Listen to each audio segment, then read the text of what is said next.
over a question I get asked all the time. How much do stylists make? It's the best thing in the world to be able to get paid doing something that you absolutely love. So today we're going to be going over how much money you can actually make as a stylist. So let's jump right in.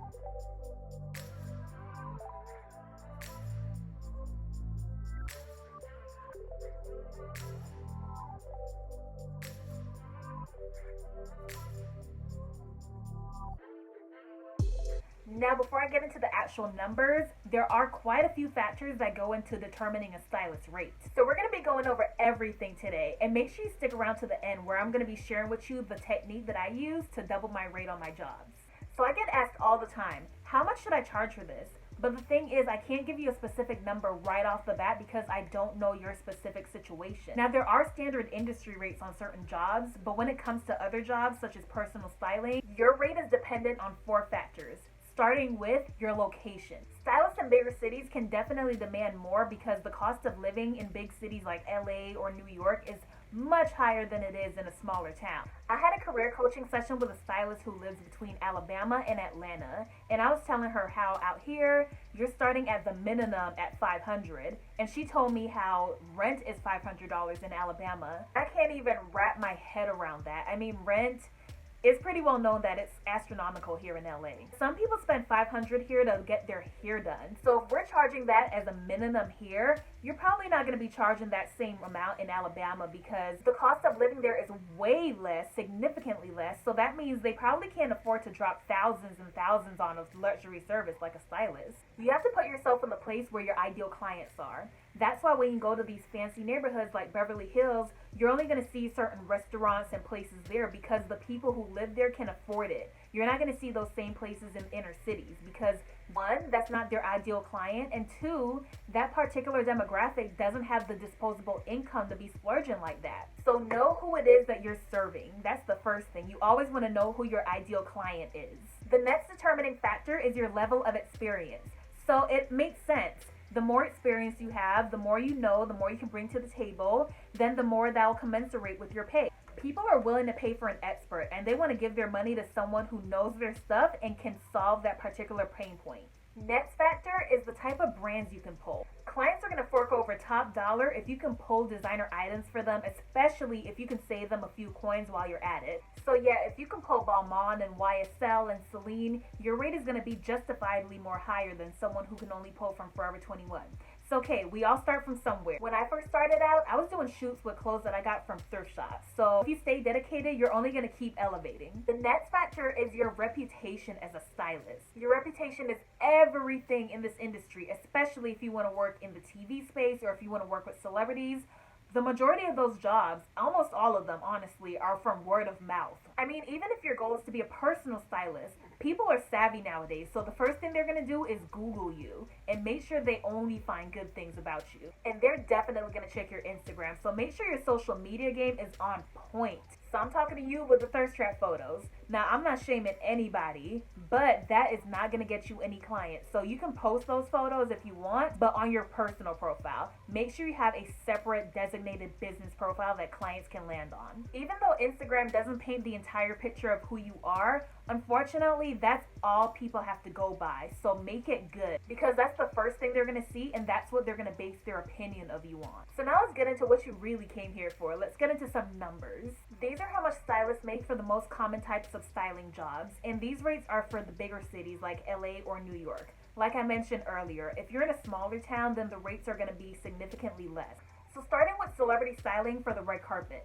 When you're first starting out, you're going to be charging anywhere from $500 to $750 per look. When you're setting your rate, make sure you're thinking about those expenses that you're going to have to take out, such as gas and food. We as stylists, we drive around so much, so the last thing you want is to have to spend half of your check on gas money. So make sure you put that amount in your rate. Stylists, you have to take into account so many things like tailoring, shipping, dry cleaning.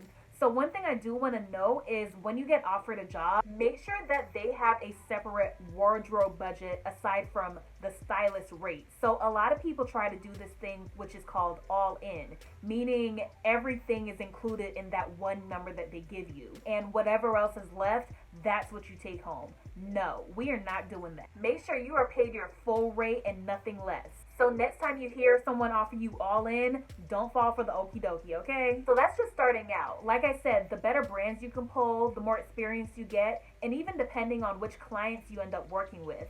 I know when I started working with major celebrity clients, my rate jumped up significantly because people automatically knew I can help them achieve this certain look. So I didn't have to justify my rate. They already know what it is. So I didn't have to justify my rate. They know what this is. From there, you can start jumping into the thousands per look. Now the top tier, the top of celebrity stylists, Monica Rose, Jessica Pastor, Law Roach.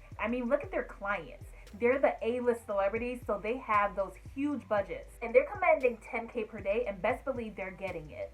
Next are music videos. Music videos and productions in general are hard work, super long hours, so you need to be compensated accordingly. Before filming even begins, you're spending days pulling, doing fittings, doing alterations on those fittings. It's a lot. So you'll be making anywhere from $2,500. And again, with time and higher profile clients and bigger brands in your pool, you can command those 5 figures. But again, watch out for that all-in phrase. They tend to do it especially a lot with music videos, so be on the lookout. Which is not bad considering you're not doing the crazy driving around town for hours on end like celebrity styling. Next are commercials. Now again, this is one of those jobs that has a wide range depending on the experience level as well as who the commercial is for. So when you see those commercials for big brands like Target, Apple, Honda, those companies have huge budgets, so you're definitely going to be making 5 figures with those. But if you're starting out for a smaller, lesser known company, you're still going to be making decent pay, starting with $1,000 per day. Next are TV shows, specifically reality shows. On those, expect to make a minimum of $1,000 per day, up to $5,000 per day. I once did a job for a network where I didn't even have to pull any clothes. They paid me my full rate just to make sure that no one wore green on the green screen. So I had to check all the stars' wardrobes for any signs of green. Now, me being the overachiever that I am, I actually did bring clothes. I didn't have to, but I brought them just in case someone wore green, and lo and behold, someone did, and I had items ready for them. Last but not least are personal shopping and personal styling. Now with most rates, they go by days.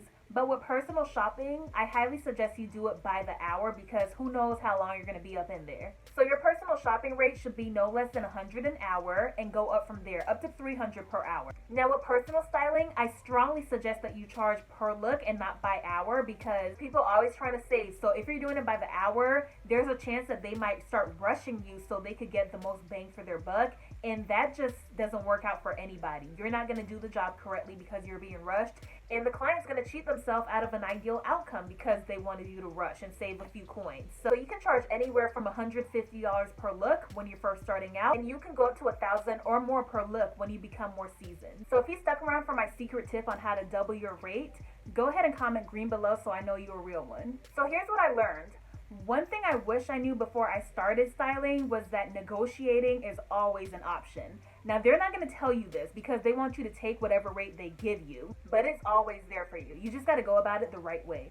So I learned that whoever gives the number first lost. And what I mean by that is they're not going to start off with the top of their budget. They're going to see how much they could get out of you.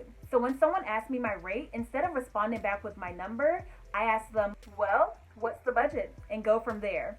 Chances are their budget is probably higher than what you were going to say. So go ahead and ask that before you give them a definite number. I don't know about you, but I don't play when it comes to my coins, and neither does your client. So you want to be super clear from the get-go. Who's paying for what? What are you actually getting paid for? What is your client going to be covering on their end? Are they covering dry cleaning? Are they covering shipping? Maybe they're leaving town. Will they be covering the tailoring if needed? You don't want any of that to come out of your pocket. I know, money talk is not the easiest conversation to be had, especially when you're first starting out. You might not be as confident, but it has to be discussed. Money is the last thing you want to have any questions or confusion about in a professional situation. You have to just speak up and stand up for yourself and advocate for yourself because no one else will.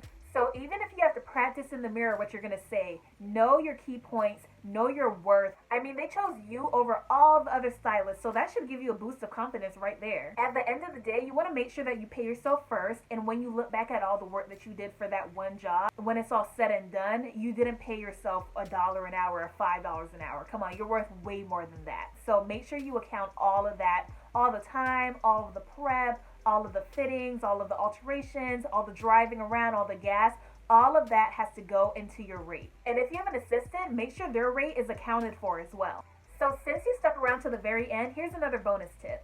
If you have a client who's consistently booking you, which is amazing, we love those types of clients, consider putting them on a retainer. If you're not familiar with what a retainer is, they're basically a package that you create. So instead of your client coming to you each and every time saying, hey, I'd like to book you for this, how much is this going to cost? You just create a package with a flat rate that says, okay, based on your calendar, it looks like you have 10 events coming up this month. That's 10 looks. So this is what I'm going to charge you for that. You're going to have a flat rate, so there's no question about how much you're going to make this time, what it's going to cost them. So you're getting that money right off the bat in your bank account, which ensures your income for the month, which is great. And the client, in exchange, they're getting your full availability for those certain days, and you might be on call sometime. That might look like extra access to you in the form of text messages. So you discuss those specific terms in your contract, but a retainer does ensure that you get that consistent income. I hope you found today's video helpful. If you did, be sure to leave a comment below, hit that like and subscribe button for more of this, and I'll catch you guys next week.